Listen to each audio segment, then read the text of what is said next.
Hallo zusammen, herzlich willkommen zu Folge 119 von Silvers Cocktailkunde. So kann es manchmal gehen. Eigentlich hatte ich diese Folge vor einer Woche schon komplett fertig abgedreht und war auch schon mittendrin, sie zu schneiden. Und dabei ist mir aufgefallen, dass das Item, das ich mir für unser heutiges Rezept rausgesucht hatte, eigentlich eine Referenz auf was ganz anderes war, als ich ursprünglich gedacht habe.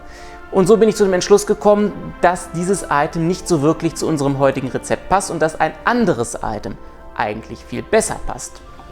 Und dieses andere Item habe ich dann jetzt genommen, habe deswegen nochmal ein bisschen was nachgedreht und werde jetzt das Rezept zu diesem Item präsentieren. Das Fläschchen Sturmwinder Goldtropfen. Es ist kein Fläschchen, was ich heute mache, das sage ich direkt. Aber Sturmwinder Goldtropfen passt vom Aussehen des Drinks her ganz gut. Der Name deutet darauf hin, dass es ein Wein sein soll. Und deswegen habe ich auch da so ein bisschen Inspiration aus der Richtung Wein genommen. Traubensaft wird ein prominenter Bestandteil dieses Drinks sein und wie man den macht, das seht ihr jetzt. Wir starten wieder einmal mit unserem Shakerglas und haben dann als erste Zutat Zitronensaft, 1 Zentiliter davon, für ein wenig Säure. Als zweites haben wir dann, wie schon angedeutet, Traubensaft, 4 Zentiliter davon, um genau zu sein.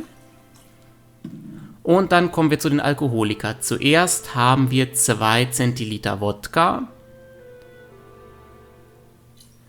Und als weiteren Alkohol Pfirsichlikör, davon 1 Zentiliter. Und last but not least noch eine letzte Zutat, nämlich Grapefruit Bitters, 1 Dash davon. So, und nachdem wir jetzt den daneben gegangenen Tropfen weggemacht haben, können wir das Ganze jetzt auf Eiswürfel geben und ordentlich durchschütteln.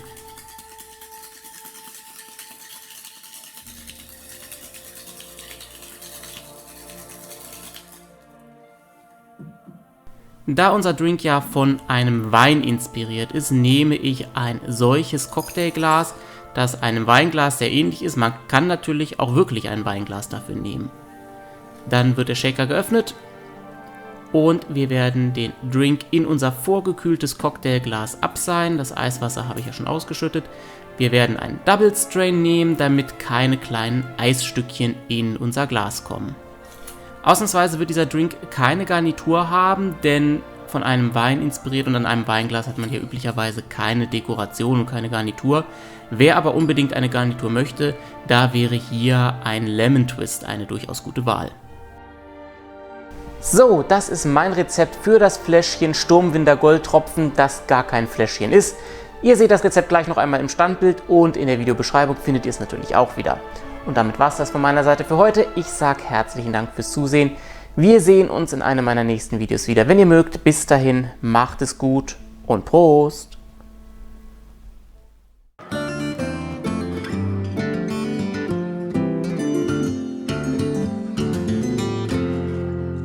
Ja, so kann's gehen. Ich hatte diese Folge eigentlich vor einer Woche schon komplett abgedreht und war drauf und dran, sie zu bearbeiten. Nein, ich war nicht nur drauf und dran, ich habe angefangen, sie zu bearbeiten.